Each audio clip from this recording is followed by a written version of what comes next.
تتعلم على روحك دي زي شيخ على روحه مصر. طارق، انهي احسن، تتعلم لوحدك ولا تاخد كورس؟ انا جربت اني اتعلم لوحدي، اخد كورس افضل، اسرع واريح. نجم الدراما، تتعلم لوحدك احسن وتوفر فلوس الكورس وتحطها في ادوات، ولا تاخد كورس؟ انا هقول في كلمتين اتنين. انا 20 سنه شغل ما فهمتش الا لما خدت كورس. فعلا انا الصراحه. بيومي فؤاد، تتعلم لوحدك ولا تاخد كورس؟ انا راجل مدرس الكترونيات تحديدا، وبقول لاي حد عايز يتعلم صيانه الموبايل لازم ياخد كورس. ابو عمران، ايه رايك، كورس ولا من غير كورس؟ لا كورس، لانه الفتره اللي هتتعلم بها على روحك هتخسر فلوس اكثر من فلوس الكورس. تتعلم على روحك دي زي شيخ على روحه مصر.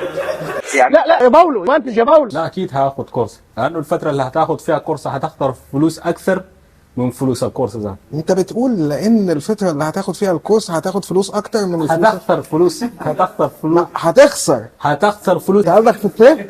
لا ما عنديش مشكله. هتخسر فلوس. داود، قول لي، تاخد كورس ولا تتعلم لوحدك اسهل؟ لا اخد كورس، لانه الفتره اللي بتتعلم بقى براك هتخسر فلوس اكتر من فلوس الكورس. الترجمه يعني لو هتتعلم لوحدك هتخسر فلوس ووقت اطول. أيوة. شكرا.